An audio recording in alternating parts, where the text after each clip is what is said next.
Majelis Perpustaka dan Informasi Muhammadiyah Kota Pontianak mempersembahkan dari yang akan disampaikan oleh Ustadz Haji Said Hamdan nanti.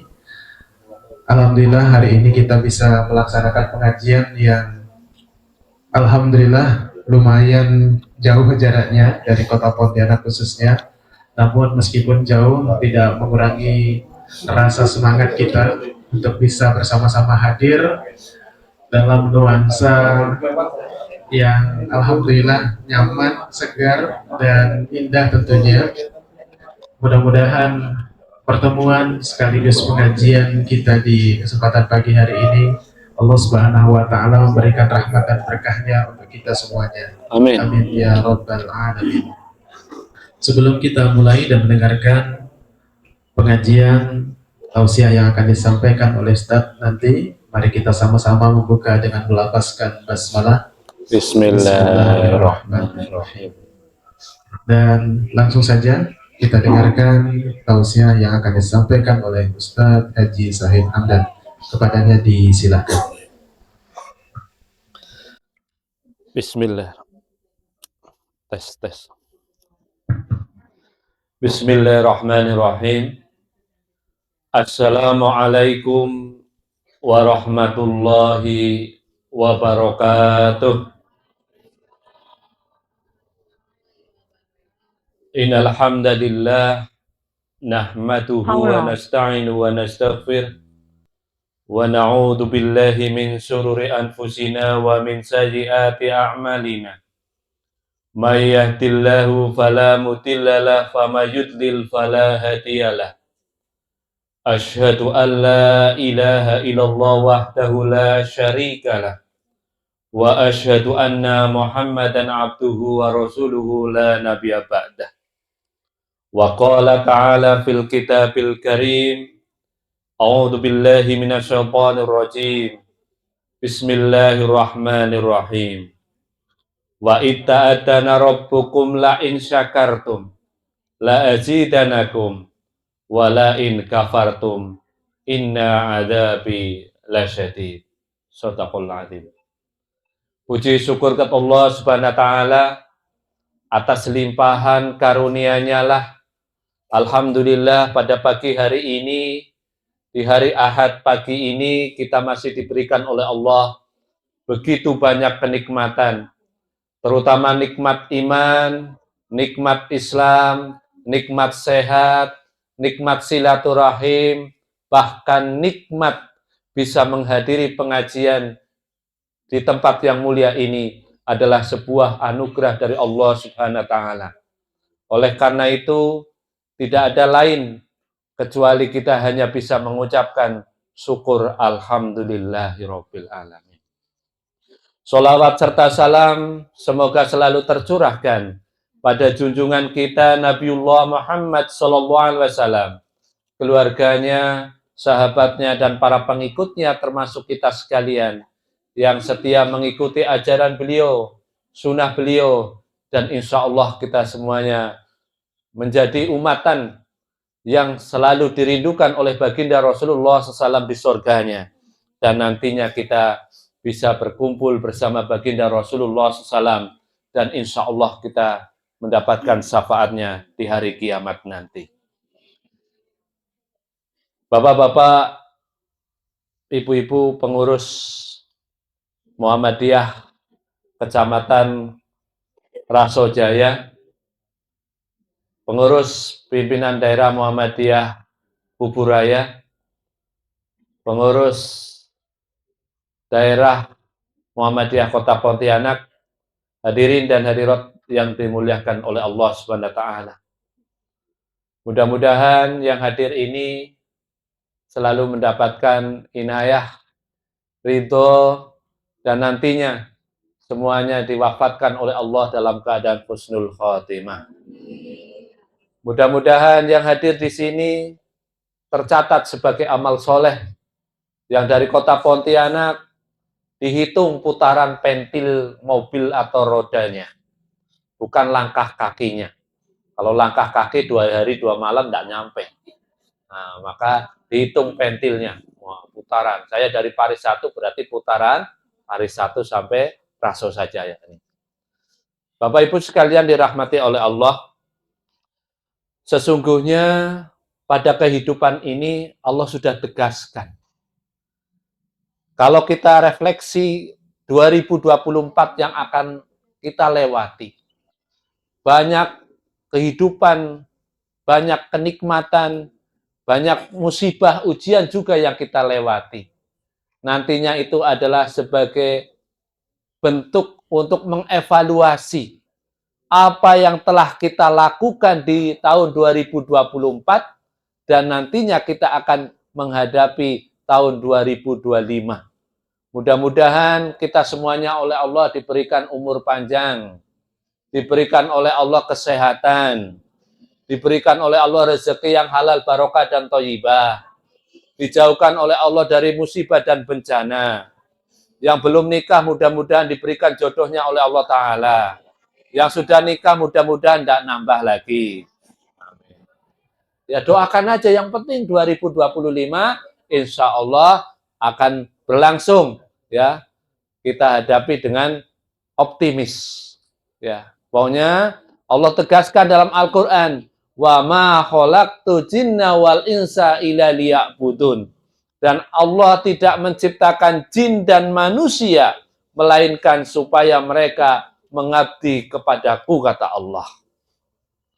Dari ayat ini mari kita renungkan dulu. Sesungguhnya jika kita renungkan secara mendalam, ayat Az-Zariyat ayat 56 ini, tujuan Allah menciptakan kita ini hanya untuk beribadah. Tidak untuk melakukan dosa. Ayatnya jelas. Ila liya'budun. Hanya untuk beribadah, bukan untuk melakukan maksiat, apalagi melakukan dosa. Maka kalau dari tafsir At-Tanwir yang dibuat oleh pimpinan pusat Muhammadiyah dari Majelis Tarjih pimpinan pusat Muhammadiyah menyusun tafsir At-Tanwir yang biasanya saya sampaikan Kamis malam Jumat di Masjid At-Tanwir. Nah, dari tafsir ini maka tidak ada lagi celah untuk kita melakukan dosa. Karena apa? Tujuan Allah menciptakan kita hanya untuk beribadah. Bukan untuk maksiat. Bukan untuk melakukan dosa. Kalau ayat ini diterapkan, maka tidak ada istilahnya korupsi. Tidak ada orang yang menggunjing. Tidak ada orang yang memakan harta anak yatim. Tidak akan ada orang yang menzolimi kalau kita menerapkan ayat ini. Karena apa? Penciptaan manusia tidak lain dan tidak bukan hanya untuk beribadah kepadaku, kata Allah. Jadi diciptakan kita ini hanya untuk beribadah, bukan untuk maksiat. Contohnya untuk beribadah, kita ke sawah, kita ke ladang, niati dengan membaca Bismillahirrahmanirrahim, tawakkaltu 'alallah, itu tercatat ibadah. Yang ke pasar, yang berdagang, niati karena Allah, tercatat sebagai amal soleh. Yang ngajar, niati untuk mentransfer ilmu, membimbing anak murid, tercatat sebagai amal soleh. Yang ikut pengajian, tercatat sebagai amal soleh. Maka sungguh indah betul kehidupan ini kalau kita menerapkan surat Az-Zariyat ayat 56. Tidak ada dosa, tidak ada kemaksiatan, tidak ada korupsi, tidak ada kolusi. Karena apa? Tahu ayat ini. Kalau orang yang korupsi, orang yang kolusi itu karena apa? Tidak mengamalkan ini. Ila liya'budun. Kecuali hanya untuk beribadah. Mana ada korupsi untuk beribadah? Tidak ada. Korupsi itu untuk memperkaya diri sendiri, keluarganya. Udahlah saya korupsi 300 triliun. Hukumannya hanya 6,5 tahun. Masuk penjara hanya 6,5 tahun. Korupsinya 300 triliun. Masya Allah, duit dari mana itu? Maka sekarang korupsi aja lah, Pak. Korupsi aja, Bu. Hukumannya ringan. Yang penting korupsinya banyak. Masih dapat langsung banyak itu. Nah. Tapi kalau orang yang korupsi karena apa? Ilaliya butun, tidak mengamalkan penciptaan manusia hanya untuk beribadah kepadaku, kata Allah. Maka Allah katakan dalam Al-Quran, فَإِذْ تَأَذَّنَ رَبُّكُمْ لَئِنْ شَكَرْتُمْ لَأَزِيدَنَّكُمْ وَلَئِنْ كَفَرْتُمْ إِنَّ عَذَابِي لَشَدِيدٌ. Dan ingatlah, tatkala Tuhanmu memaklumkan, sesungguhnya jika kamu bersyukur, pasti kami akan menambah nikmat kepadamu. Kuncinya itu syukur. Kalau orang yang syukur diberikan oleh Allah kenikmatan. Kalau orang yang bersyukur ditambah rezekinya oleh Allah. Maka banyak-banyak bersyukur. 2024 maut kita lewati. Syukuri. Mudah-mudahan yang ada kelebihan, tambah kelebihan itu. Kalau ada kekurangan dan kemaksiatan, dengan caranya nanti. Apa? Yaitu bertaubat. Wala in kafartum inna adzabi lasyadid. Ya, jika kamu mengingkari nikmatku, kata Allah, maka sungguh sangat pedih siksa Allah. Jadi, kalau kita masih diberikan oleh Allah umur tambahan, ketemu dengan 2025 nanti, mari kita syukuri itu. Karena apa? Kalau kita tidak bersyukur, wala in kafartum inna adzabi lasyadid. Jadi intinya satu, Bapak Ibu sekalian, sesungguhnya kalau kita renungkan dalam tafsir At-Tanwir, surat Az-Zariyat ayat 56, maka tidak akan ada dosa. Tidak akan ada maksiat. Tidak ada orang yang korupsi. Tidak ada orang yang makan harta anak yatim selama dia illa liya'budun, kecuali hanya untuk beribadah kepada Allah. Bapak Ibu yang dirahmati oleh Allah, yang berikutnya. Ada seseorang datang menemui salah seorang ahli sufi. Namanya Ibrahim bin Adham. Yang terkenal itu, sufinya itu Ibrahim bin Adham. Kalau ini Dokter Ibrahim. Nah, mirip-mirip lah beliau tuh.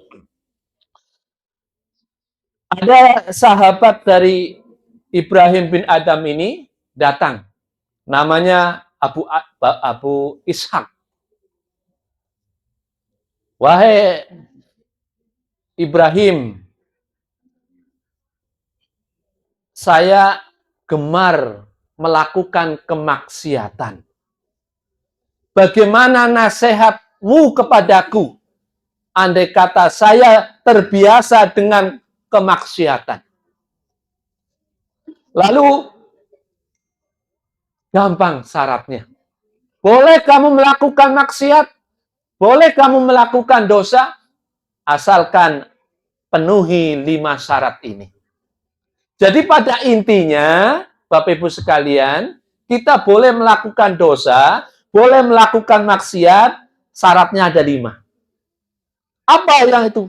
Syarat pertama, jika kamu bermaksiat kepada Allah, jangan memakan rezeki Allah. Itu syaratnya. Boleh kita berbuat dosa, boleh bermaksiat kepada Allah. Tetapi jika kamu bermaksiat kepada Allah, jangan memakan rezeki dari Allah. Kira-kira bisa enggak, Bu? Berat kan, Bu? Berat. Mendengar jawaban dari Ibrahim bin Adham ini, lalu Ashaq bertanya, Lalu dari mana aku makan? Bagaimana aku bisa makan? Nah, jika kamu sudah memahami ini, maka pantas bagi kamu untuk meninggalkan maksiat. Kalau kita masih beribadah kepada Allah, kok masih jalan terus maksiatnya, kok masih jalan terus berbuat dosanya, maka itu belum mewujudkan illa liya'budun.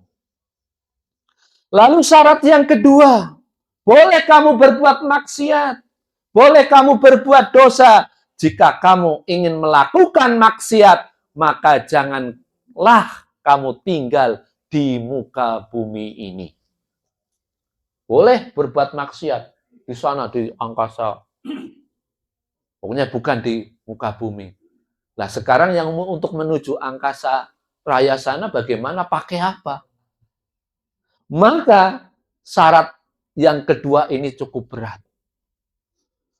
Lalu yang ketiga, syarat yang ketiga. Jika kamu suka melakukan kemaksiatan, maka carilah tempat yang tersembunyi yang tidak dapat dilihat oleh Allah. Nah, kira-kira kalau kita berbuat maksiat atau dosa, dilihat oleh Allah atau tidak? Dilihat. Kalau pasang CCTV kalau listriknya mati, mati gak? Kalau ada orangnya udah lewat, bisa maksiat.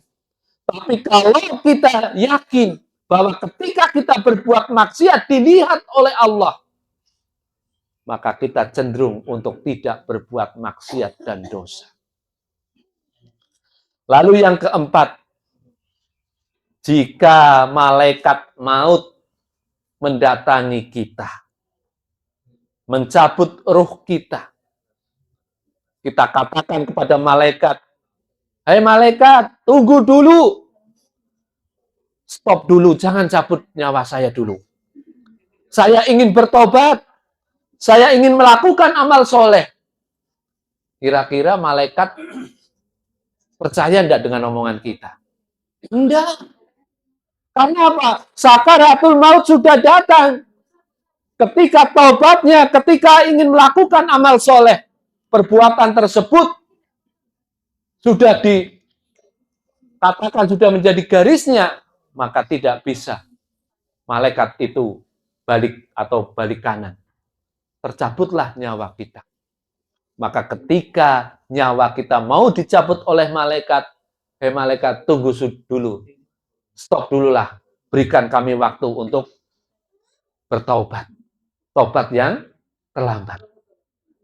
Lalu yang kelima, syarat yang kelima, boleh kita melakukan maksiat dan dosa, asal apakah kita mampu ketika kita masuk ke dalam api neraka di hari kiamat, ya, perhitungan di hari kiamat, maka kita lari tidak bersama mereka. Kira-kira bisa enggak? Enggak bisa. Ketika kita perhitungan amal soleh kita, baik dan buruknya, kita lari dari timbangan Al-Furqan itu. Atau kita ketika digiring masuk neraka, kita lewat. Tidak bersembunyi. Juga kita tidak bisa. Oleh karena itu, perkataan ini menjadi sadar betul untuk kita bersama. Di refleksi tahun 2024 ini menuju ke 2025 miladiah ini, mari kita jadikan sadar. Mari kita jadikan taubat yang betul-betul. Ya, mungkin di tengah malam kita sholat tahajud, kita memohon kepada Allah dengan linangan air mata, begitu banyak khilaf, begitu banyak dosa kita. Dan mudah-mudahan ketika malaikat maut datang memenuhi kita, kita dalam keadaan yang terbaik. Mungkin lagi sholat, lagi sujud, kemarin kayak di jalan Dr. Wahidin lagi sholat sunnah itu, ya sujud, udah bangun-bangun, ternyata meninggal. Subhanallah. Ketika lagi khutbah, malaikat datang, ya malaikat tidak takut walaupun khutbahnya si khotibnya pegang tongkat. Apalagi masjidnya beliau nih, si Sirajul Islam, tongkatnya cantik. Nah, bahkan ada jarinya 3 nih. Kalau malaikat datang, tusuk ya, nah, gitu kan. Nah, ada malaikat begitu datang, ketika lagi khutbah, khotibnya diambil nyawanya, meninggal. Banyak hal seperti itu. Maka mari kita sama-sama menyadari bahwa ketika kita ingin ya dalam keadaan ya meninggal nanti dalam keadaan husnul khotimah, banyak-banyak berdoa, mengingat mati, dan banyak-banyak berdoa, ya Allah, wafatkan kami dalam keadaan husnul khotimah. Doa itu. Kalau nggak bisa pakai bahasa Arab, pakai bahasa Jawa. Kalau nggak bisa pakai bahasa Jawa, bahasa Melayu. Kalau nggak bisa pakai bahasa Melayu, bahasa Cina. Pokoknya bahasa apa saja, yang penting bahasa manusia. Insya Allah, Allah tahu segalanya. Bapak Ibu sekalian yang dirahmati oleh Allah, lalu keuntungan bagi kita sebagai orang yang bertakwa itu apa? Fa'ita adana robum la'in sakartum tadi. Maka orang yang bertakwa itu, kata Allah, akan memperoleh banyak keuntungan. Keuntungan yang pertama adalah akan memperoleh posisi yang mulia di sisi Allah. Orang yang bertakwa, Bapak Ibu sekalian, diposisikan oleh Allah, diberikan kemuliaan oleh Allah. Posisi yang sangat derajat sangat tinggi. Inna akramakum indallahi atqakum. Sesungguhnya yang paling mulia di antara kamu di sisi Allah ialah yang paling bertakwa. Bukan yang banyak ngomong. Kayak saya banyak ngomong nih, dosanya banyak juga, Bapak Ibu sekalian. Apalagi saya keturunan kiai, saya kalau pakai Gus, wow, laris manis itu. Untung saya enggak pakai Gus. Ya. Gara-gara Gus itulah tadi. Ya. Bahaya itu. Bisa saja. Tidak, ukurannya bukan jabatan itu, bukan pangkat keturunan. Gus itu anak kiai, ya, mau jahat, mau baik. Kalau anak kiai di Jawa punya pondok pesantren, itu dipanggil Gus. Bukan Gus-Gus yang ngaku gitu kan. Nah, ya, pokoknya Gus. Gus itu ya jabatan, gelar yang dikasih oleh masyarakat karena anak kiai. Itu berat jabatan itu tuh. Ya. Nah, oleh karena itu, ukuran manusia akan diangkat derajatnya oleh Allah, yaitu orang yang paling banyak takwanya. Lalu yang kedua, orang yang bertakwa akan apa? Dimudahkan jalan hidupnya oleh Allah. Wa may yattaqillahu yaj'al lahu mahroja. Siapa yang bertakwa kepada Allah, niscaya Allah akan membukakan jalan keluar baginya. Bapak Ibu sekalian, saya yakin yang duduk di sini punya hutang. Punya. Saya yakin. Tapi bagaimana kita agar bisa memperoleh rezeki yang halal, rezeki yang barokah, bisa membayar hutang. Ya. Hutang bukan hanya hutang harta, hutang omongan juga hutang, hutang janji juga hutang. Maka itulah, maka siapa yang bertakwa kepada Allah, niscaya Allah akan membukakan jalan keluar baginya. Problem apapun dia, Allah berikan solusinya. Maka kuncinya, mari kita sama-sama meningkatkan kadar ketakwaan kita kepada Allah. Illa liya'budun tadi. Lalu yang ketiga, orang yang bertakwa akan diberikan rezeki yang sumbernya tidak disangka-sangka. Wa yarzuqu min haitsu la tahtasib. Dan dia Allah yang memberikan rezeki dari arah yang tidak disangka-sangka. Rezeki, mohon maaf Bapak Ibu, bukan hanya uang. Kesehatan rezeki. Kita datang ke sini, di depan saya ada rambutan, pisang, pepaya, rezeki ini. Rugi yang tidak datang ke sini, Bapak Ibu sekalian. Tercatat saya datang ke sini, alhamdulillah. Puluhan tahun saya tidak lewat ke Raso. Dulu sering ke Raso saya karena ada keluarga yang tugas di rumah sakit puskesmas Raso. Ada Pak Wasilun di Raso waktu itu ngajar. Saya tidur di Gertak berapa ya Pak Muji? Di rumahnya Pak Warsono itu. Patok 5 atau patok 3 itu. Saya sering nginap situ. Jadi hafal saya Raso lah ya. Nah, kalau enggak ke sini enggak dapat ini Bapak Ibu sekalian. Ini rezeki. Sehatan, bisa berkumpul dengan saudara kita, seakidah, sepergerakan Muhammadiyah. Itu rezeki, Bapak Ibu sekalian. Ya. Oleh karena itu, diberikan rezeki yang sumbernya tidak disangka-sangka. Lalu yang keempat, dengan bertakwa Allah akan memudahkan segala urusan kita. Wa may yattaqillahu yaj'al lahu min amri yusron. Dan barang siapa yang bertakwa kepada Allah, niscaya Allah akan memberikan kemudahan baginya dalam urusannya. Jadi kalau urusan kita ingin dipermudah, bertakwa. Tidak bertele-tele.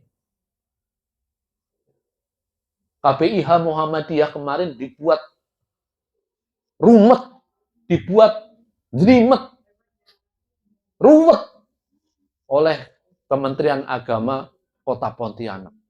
Tapi KPIH Muhammadiyah tidak salah jalan. Ada PWM. Pak Ahmad Zaini, Pak Babali Musa langsung ke Kanwil. Bawa surat. Ini ada surat dari Kementerian Agama Kota Pontianak. Suratnya ini. Yang melarang apa? KPIH Muhammadiyah untuk memberangkatkan jamaah haji. Ada edarannya Bapak Ibu sekalian. Tidak boleh berangkat KPIH Muhammadiyah. Padahal yang masuk KPIH Muhammadiyah banyak ratusan. Suruh ngalah sama yang KPIH, jumlahnya hanya pesertanya 20, 15. Jadi yang banyak, ada yang 5 bahkan. Yang 5 harus jadi imamnya yang 100. Masuk akal enggak Bapak Ibu sekalian? Nah. Akhirnya kami lapor sama Pak Ahmad Zaini. Akhirnya ke Kanwil. Alhamdulillah ada solusinya. Karena apa? Wa may yattaqillahu yaj'al lahu min amri yusron. Karena Pak Muhammadiyah pergerakan yang begitu mencerahkan, tidak mempersulit kok. Beliau Pak Ahmad Zaini kemarin mengikuti tanwir di Nusa Tenggara Timur. Ada Universitas Muhammadiyah Katolik. Universitas Muhammadiyah Katolik di NTT itu. Jumlah mahasiswanya 8.000. 20%-nya Islam. 80%-nya Katolik. Tapi mereka begitu nyanyikan Mars Muhammadiyah, mereka sebenarnya sudah bersahadat itu. Yang jadi kokam, ya, itu rambutnya pirang-pirang, ya, gadis cantik-cantik. Ternyata ditanya, ya Katolik. Tapi begitu nyanyi Mars Muhammadiyah, hafal dia. Tinggal mudah-mudahan mereka dapat hidayah. Di Papua juga sama. Muhammadiyah di mana saja memberikan pencerahan. Karena apa? Memberikan kemudahan bagi siapa saja dalam urusannya. Muhammadiyah pakai ini. Ayat ini. Wa may yattaqillahu yaj'al lahu min amri yusron. Maka Muhammadiyah bisa diterima di mana saja. Di NTT diterima. Mayoritas sana orang Kristen. Di Papua banyak yang orang Kristen. Tapi Muhammadiyah diterima. Karena apa? Memberikan kemudahan bagi Muhammadiyah dalam urusannya. Lalu yang kelima. Dengan takwa maka Allah akan menurunkan berkah dari langit dan bumi. Allah turunkan berkah. Maka Allah katakan walau ahlal qura amanu wa taqula fatahna alaihim barakatim minas sama wal ard. Dan sekiranya penduduk negeri ini beriman, bertakwa, pasti kami akan melimpahkan kepada mereka berkah dari langit dan bumi.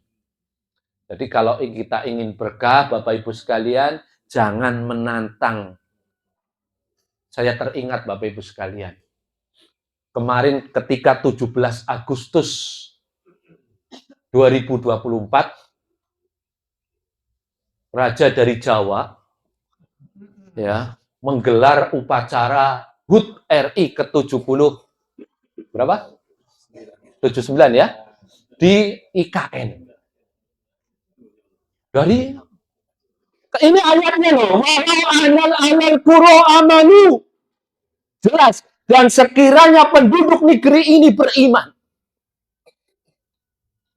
Ya, Raja Jawa itu mengadakan upacara di IKN, ngundang dukun, Pak. Pawang hujan. Banyak itu, termasuk tetangga saya dapat job ke sana. Namanya Mauludin, Muhammad Mauludin. Dulu salah satu kelas se-SD dengan saya. Di SD Negeri 2 di Kebumen. Sekarang jadi dukun. Nah, kemarin dia datang ke IKN, nelpon saya. Syahid ada di mana? Saya udah di IKN tuh.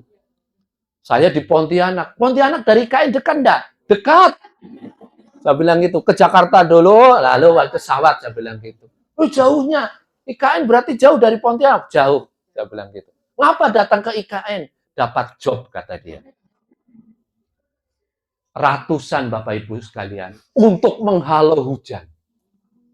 Berarti walau ahlal qura amanu, dan sekiranya penduduk negeri ini beriman, berarti tidak beriman. Kenapa? Percaya pada dukun. Nah, kalau udah baca mantra-mantra, mohon maaf. Saya tahu kalau kawan saya itu kalau dukunnya itu pakai mantra-mantra. Lalu kalau mohon maaf nih, ya mungkin kalau di sini ada orang yang barang gawe atau istilahnya punya hajatan, lagi musim hujan, nah, dia caranya pakai syarat. Ya mohon maaf, syaratnya cukup porno. Pakai celana dalam warna merah. Kira-kira udah sirik atau enggak? Sirik gitu. Lalu ada bawang putih, bawang merah. Kalau diulek dijadikan sambal nyaman itu. Apalagi kasih terasi itu, oh nyaman. Pakai sayur keladi itu, oh nggak berkeringat tuh makannya. Nggak, itu dijadikan jimat di atas atap. Ada mantra-mantranya, ada. Tapi saya tidak hafalkan karena saya bukan dukun ya. Nah, ya. Nanti kalau saya jadi dukun bahaya lagi kan. Dukun bahaya. Nah, sekiranya penduduk negeri ini beriman, maka diberikan berkah oleh Allah. Nah, sekarang apa yang terjadi Bapak Ibu? Musibah di sana sini, korupsi merajalela, ya. Wajar. Yang ingin jadi raja 3 periode juga ada. Tidak jadi berkah Bapak Ibu. Musibah, tanah longsor. Ini karena apa? Walau ahnal alah kuronya tidak dipakai. Lo ingin mengusir hujan, ya pakai dukun, pakai pawang. Tidak percaya Allah. Karena apa? Yang bisa menurunkan hujan, yang bisa menghentikan hujan, hanya Allah. Kalau yang hanya perakiraan cuaca, itu hanya perakiraan cuaca. Belum tentu benar. Tabur garam sebanyak-banyaknya, kalau tetap hujan. Akhirnya apa? Dukun banyak, hujan lebat. Ya, ini mohon maaf, ini terjadi. Maka ayat ini betul. Sekiranya penduduk negeri ini beriman, bertakwa kepada Allah, diberikan oleh Allah berkahnya. Contoh yang jadi berkah apa? Kota Mekah, kota Madinah, itu diberkahi oleh Allah. Doanya Nabi Ibrahim, doanya Rasulullah SAW. Maka negeri itu tidak pernah. Di sana saya lihat ada pisang ada rambutan juga ada, pepaya juga ada, jeruk mandarin ada. Padahal kalau nanam mungkin tidak tumbuh di sana. Tapi buah-buahan lengkap. Makanannya nyaman. Mau makan gado-gado di sana ada. Dibilang tidak ada, ada. Saya makan gado-gado kok di sana. berarti berkah. Nah, ikan asin ada dari Banjar, ada di sana. Nah, oh, nyaman Pak pokoknya. Nah, jadi pada intinya Bapak Ibu sekalian, mari kita sama-sama meningkatkan kadar ketakwaan kita agar takwa ini menjadi benar-benar realisasi dalam kehidupan, berkah Allah juga akan selalu turun. Nah, Bapak Ibu sekalian yang dirahmati oleh Allah, timbul pertanyaan. Mengapa kita masih suka berbuat dosa? Mengapa kita masih suka berbuat maksiat? Ada beberapa jawabannya. Yang pertama adalah nafsu dan setan. Nafsu. Kenyataannya kita ini hidup masih dikontrol oleh remote. Remote-nya kita adalah nafsu. Dokter Ibrahim ini udah mengatakan, Syahid, kalau sakit asam urat, kurangi makan ini. Tapi begitu dikasih dokter obat, minum, sembuh. Begitu sembuh, makan lagi itu. Padahal itu apa? Nafsu, Bapak Ibu sekalian. Nafsu ini menguatkan jiwa kita. Mengarahkan kepada hal-hal yang setidaknya udah bisa diobati kok. Kalau sakit asam urat, datang lagi ke dokter Ibrahim. Kasih obat lagi, sembuh lagi. Padahal intinya, kalau kita sudah terbiasa dengan nafsu yang kurang baik, maka arahannya pun hal-hal yang seperti itu. Mohon maaf, nafsu ketika ucapan kita hal yang buruk. Ada cecak jatuh di kepala kita, yang keluar nama kebun binatang. Mohon maaf. Karena apa? Nafsu sudah terbiasa itu. Kaki kita tersandung kayu di depan rumah kita. Ucapan kita, nafsu kita, kalau kita sudah terbiasa omongan yang tidak bagus, ya keluar hal yang tidak bagus. Itu nafsu menuntun kita. Tapi kalau nafsu kita yang dituntun adalah nafsu yang baik, ketika kita tertimpa, ya tadi cecak. Innalillahi wa inna ilaihi raji'un. Jangan berpikiran, siapa yang mau meninggal nih? Kadang-kadang kalau ada cicak jatuh di kepala kita, siapa yang meninggal? Nah, itu udah syirik lagi itu. Lalu yang berikutnya adalah nafsu dan setan sebagai pemicunya. Setan ini menggoda dengan begitu banyak godaan. Maka kalau kita kena virus, ya, nafsu musawwamah, yaitu nafsu yang sudah sebenarnya nafsu yang bisa membedakan baik dan buruk, tapi dominannya buruk. Maka itu tinggal hati kita. Mana yang dominan? Nafsu atau setannya yang lebih dominan, maka itu tadi. Jalan terus maksiat. Jalan terus dosa kita. Lalu yang kedua, kenapa kita masih berbuat dosa dan maksiat? Yang kedua adalah cinta dunia. Siapa yang hari ini tidak cinta dunia? Cinta dunia. Siapa yang tidak suka punya mobil ini bagus? Tidak ada. Siapa yang tidak suka istri cantik, suami ganteng? Tidak ada. Itu nafsu juga. Cinta dunia juga.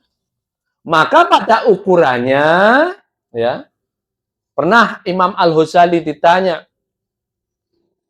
atau bertanya kepada santri-santrinya, "Hei santriku, apa yang paling ringan di dunia ini?" Oh, kapas ditimbang, ringan. Angin ditimbang, ringan. Angin 1 ton ditimbang, ya tetap ringan, katanya. Betul itu. Tapi ada yang lebih ringan. Yaitu apa?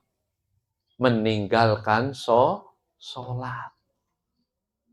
Meninggalkan sholat. Ringan itu. Nah, udah banjur ya. Ada akad nikah, terus acaranya, resepsinya jam waktu asar. Ada yang tanya, Ustadz, boleh enggak saya qodho sholat karena anak saya nikah? Apa yang terlewatkan? Sholat asar. Saya qodho, boleh enggak? Enggak ada qodho sholat. Ya. Ini yang terjadi seperti itu. Man taraka sholat muta'amidan faqad kafaro jihar. Barang siapa yang meninggalkan sholat, terutama sholat wajib dengan disengaja, maka sudah kategori kafir menurut baginda Rasul. Jadi, mari ya, selama kita masih cinta dunia, ya kata Imam Al-Ghazali, yang paling ringan adalah meninggalkan sholat. Lalu Imam Al-Ghazali juga bertanya sama santrinya, "Hei santriku, apa yang paling dekat dengan diri kita?" Yang paling dekat mama kita, bapak kita, saudara kita, tetangga kita. Betul kata Imam Al-Ghazali. Tapi ada yang lebih dekat dari kita, yaitu maut, kematian. Kematian kita tidak tahu. Gara-gara kejedot pintu, Bapak Ibu sekalian, bangun tidur dibangunkan oleh istrinya, "Bang, bangun, udah jam 3, jemput anak les." Bangun tidur, ya tidur siang, ya belum kumpul mungkin nyawanya kan, biasanya kita orang Jawa mengatakan belum kumpul. Keluar dari kamar kejedot pintu, Bu. Mati. Nggak sakit,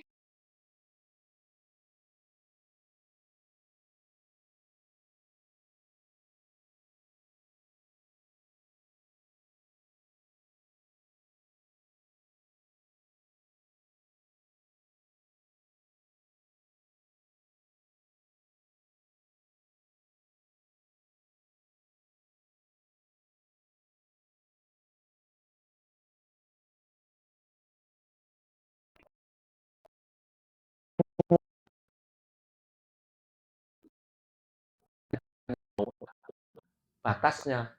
Datang, maut, ya mati. Nah, oleh karena itu, banyak-banyaklah ya untuk mengingat kematian. Lalu yang ketiga, orang yang masih berbuat maksiat dan dosa itu karena apa?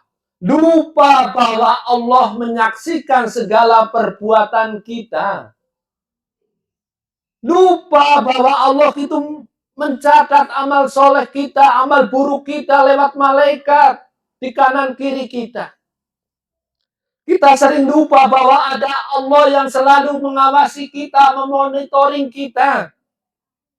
Karena itu sering kita terjebak dalam perbuatan kemaksiatan, karena kemaksiatan itu lezat. Seakan-akan Allah tidak melihatnya. Ya mohon maaf, jika kita, ya mohon maaf nih, merasa senang jalan berduaan, shopping ke mall, ya dengan wanita yang bukan muhrimnya di sana, tapi di negara, negara mana tuh? Nah, ya Konoha itu, nah, ya itu juga seperti itu tadi, korupsi ya 300 triliun. Yang lebih detail lagi, bikin uang palsu. Wow. Yang saya tercoreng itu namanya itu UIN kan, Universitas Islam Negeri. Produknya dari 2016 itu. Berarti uang kita jangan-jangan ada yang palsu, Pak. Nah, boleh dikumpulkan itu. Nah, masukkan aja ke dalam kotak amal. Nah, itu. Kalau ada yang palsu, enggak apa-apa, itu udah urusan lah, jadi amal soleh lah. Ya, jadi lupa bahwa Allah menyaksikan segala perbuatan kita. Dalilnya apa? Dalam surat Al-Ahzab ayat 19, wala takunu kalladzina nasullah fa'ansahum anfusahum ulaika humul fasikun. Dan janganlah kamu seperti orang-orang yang lupa kepada Allah, lalu Allah menjadikan mereka lupa kepada mereka sendiri. Mereka itulah orang-orang yang fasik.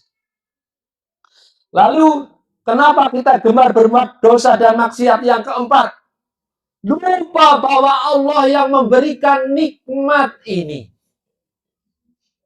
Nyaman ketika jabatan itu sudah. Siapa sih yang tidak suka jabatan? Jadi presiden itu nyaman Bapak Ibu sekalian, kemana-mana dikawal, makan gratis, makan diperiksa makanannya, ya. Mau tidur dikawal, ya. Ke WC aja dikawal, kemana-mana dikawal, itu nikmatnya. Maka kadang-kadang dengan kenikmatan jabatan itu lupa sang pemberi jabatan. Siapa? Allah. Kepada melalui siapa? Rakyat yang memilih. Maka pantaslah sekarang ini, ya, banyak hal ketika Allah memberikan nikmat, yang diberikan nikmat oleh Allah itu lupa. Wala in kafartum inna adabi lasyadid. Ada cerita seorang nabi yang namanya Nabi Sulaiman. Nabi yang terkaya adalah Nabi Sulaiman. Bala tentaranya itu tidak hanya manusia, jin juga bala tentaranya. Hewan juga bala tentaranya. Tapi dia ingin menunjukkan kekayaannya, menunjukkan kekuasaannya kepada Allah. Ya Allah, berikanlah saya kesempatan satu kali saja. Apa permintaanmu, wahai Sulaiman? Saya ingin memberi makan sarapan sama ikan yang ada di laut. Bapak Ibu sekalian, Nabi Sulaiman ada sebatas, ya, kesombongan sedikit karena kaya, raja lagi, ya, punya bala tentara, manusia, jin, hewan, banyak itu. Kaya memang raja Nabi Sulaiman. Dia ingin, ya Allah berikanlah kesempatan. Saya ingin memberikan makan satu hari sebenarnya. Akhirnya dikumpulkanlah juru masak untuk masak, memberikan makan ikan yang di laut. Tapi apa Bapak Ibu sekalian? Ketika Nabi Sulaiman dengan bala tentaranya memberikan makan ikan yang di laut, begitu banyaknya, buasnya ikan yang ada di laut. Seketika juga makanan yang disediakan oleh Nabi Nabi Sulaiman sekejap habis. Masih kurang lagi, ikan datang lagi. Lalu Sulaiman angkat tangan, ya Allah, ya Maha Rahman, sesungguhnya Engkau Maha Kaya, semua makhluknya, termasuk saya ini, adalah miskin. Ampunilah kami, ya Allah, ampunilah dosa kami. Bapak Ibu sekalian, Nabi saja yang kaya, yang itu diberikan kenikmatan oleh Allah, merasa sombong. Nah, apalagi kita yang tidak memiliki apa-apa, baru jadi Pak RT. Ada Pak RT minta surat, dipersulit. Mau buat Pak RT surat keterangan nikah, kasih ya. Mau orang senang kok memberikan kegembiraan pada orang lain, kasih. Jangan dipersulit. Itu tadi. Ya, jangan sombonglah ke jabatan, baru jadi Pak RT. Ya. Nah, ini, jadi kenikmatan Allah berikan itu. Lalu mengapa yang kelima kita masih berbuat dosa dan maksiat? Yang kelima adalah lupa bahwa di samping kiri kanan kita ada malaikat yang mencatat amal soleh, amal keburukan kita, yang nantinya kita akan mempertanggungjawabkan perbuatan itu. Kita lupa itu. Kita lupa itu. Maka kalau kita masih berbuat dosa, berbuat maksiat, ingat loh, di kanan kiri kita malaikat mencatat amal soleh kita, keburukan kita. Nanti kita mempertanggungjawabkan di alam akhirat. Maka kuncinya, kalau kita tidak ingin banyak berbuat dosa dan maksiat, ingat ada malaikat yang mencatat diri kita. Yang berikutnya Bapak Ibu sekalian, yang paling penting ini adalah karena teman yang tidak baik. Ya. Saya bikin status, ya, ini saya suka membuat status Bapak Ibu sekalian. Karena teman yang tidak baik. Teman ini sangat berpengaruh dalam kehidupan kita. Kalau kita lihat dalam kehidupan ini, mari kita renungkan, teman inilah apakah teman di rumah, teman dalam tetangga, teman dalam kantor dan lain sebagainya, banyak memberikan pengaruh. Ya. Apalagi kalau kita, ya, dulu saya punya kawan. Ya, kawan saya itu yang satu tukang mabuk, Bapak Ibu sekalian. Waktu kuliah suka mabuk. Yang kedua kawan saya tukang beli nomor togel. Ya, kalau zaman sekarang apa? Online apa namanya? Judol. Ini catatan Bapak Ibu sekalian. Ya, catatan yang ngajukan cerai gara-gara judol itu sekarang 60% Bapak Ibu sekalian.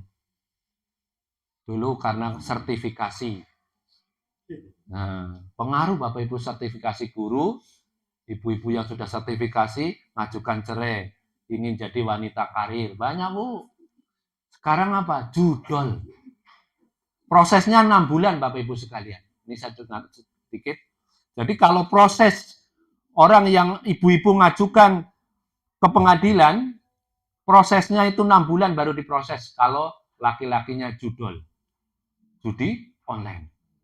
Tapi kalau ingin cepat cerai, KDRT. KDRT itu prosesnya cepat. Apalagi kalau suaminya tidak datang. Udah tepukan. Judol itu kemarin saya tanya istri saya, berapa persen ya di Kalbar lah yang judol ini? Banyak, Pi. Kota Pontianak dominan itu. Mohon maaf, sampai ya laptop yang dikasih kantor digadekan. Kasur, mohon maaf. Kasur yang untuk acara nikahan tuh udah anaknya 9 tahun dijual Bapak Ibu sekalian untuk judi online. Banyak hal. Maka istrinya ngajukan ke pengadilan. Cuma Pak Syahid, saya kok lama nih. Prosesnya berapa? 6 bulan. Ya memang kayak gitu. Kalau ingin dipercepat, minta tampar lah sama suami. KDRT, cepat itu. Ya, itu cepat, Bu. Nggak lama-lama lah pokoknya. Kenapa saya tahu? Karena itu tadi. Saya sering nanya. Ternyata pengaruh judol dalam perceraian cukup dominan. Nah, jadi teman yang baik, mari kita dalam bermusyawarah, dalam bermufakat, cari teman yang baik. Ya. Di gedung DPR sana banyak yang tidak baik juga banyak. Ketika masuk jadi anggota dewan, ya serangan fajar. Serangan fajar itu Bapak Ibu sekalian. Kawan kita yang baik sekali kalah dengan serangan fajar. Saya banyak serangan fajar di rumah saya. Ya, tidak perlu saya sampaikan lah Bapak Ibu. Ada yang ngasih 500.000, ada yang ngasih kain sarung, kenang lengkap saya. Mau saya foto, takut sombong, ini gimana? Ini apa nih? Ini untuk sodako, Bang. Nah, kalau sodako saya mau, tapi kalau saya milih belum tentu saya bilang gitu. Nah itu. Ya. Jadi ini teman yang baik, Bapak Ibu sekalian. Lalu yang berikutnya, udah kurang berapa menit Pak Ustadz? Ini kalau saya ngomong, buku dokumen saya masih banyak nih. Kalau sehari pun saya siap. Mumpung hari ini saya tidak ada kegiatan ngantar pengantin. Nah, minggu depan ya ada. Sabtu depannya juga ada. Penuh saya Januari. Penuh. Itulah Ustadz gaul sama sekarang kan. Nah. Yang terakhir Bapak Ibu sekalian. Bagaimana software tobat. Suatu ketika software itu apa ya? Ya, alat istilahnya perangkat ya, perangkat tobat. Suatu ketika sahabat Anas bin Malik berkata, saya pernah mendengar baginda Rasulullah SAW bersabda, orang yang bertobat dari dosa seperti orang yang tidak mempunyai dosa. Ini saya garis bawahi dulu. Jadi kalau kita bertobat Bapak Ibu sekalian, bertobat ya Allah, istighfar ya Allah tentang dosa kita, pengakuan diri kita kepada Allah, Tapi bukan pengakuan dalam artian kita ke katedral, ya, ada pengampunan dosa dari romo, ya, dari pendeta, atau dalam romo saya hari ini membunuh orang. Apakah saya diampuni? Oh, Anda diampuni. Tuh, ada kamar istilahnya pengakuan dosa. Nah, kalau kita bertobat, mengaku kepada Allah, ya Allah, saya telah berbuat dosa, ampunilah. Dengan cara beristighfar, ya, maka dosanya luntur. Dan jika Allah mencintai seorang hamba, pasti dosanya tidak akan membahayakan. Ya, dosanya mungkin hanya sedikit, kecil, tidak akan membahayakan. Nah, yang perlu kita ingat Bapak Ibu sekalian, ya, baginda Rasulullah itu sebagai apa? Tameng. Tameng dari musibah yang ada di dunia ini. Kalau baginda Rasulullah SAW sudah tidak ada apa? Istighfar kita. Malah kalau kita banyak istighfar, maka apa istilahnya? Musibah bencana itu jauh dari kita. Maka ketika baginda Rasulullah SAW masih ada, aman negara, aman dunia ini. Karena apa? Masih ada tamengnya baginda Rasulullah SAW. Tetapi ketika baginda Rasulullah SAW tidak ada, apa tamengnya dari mencegah musibah dan bencana?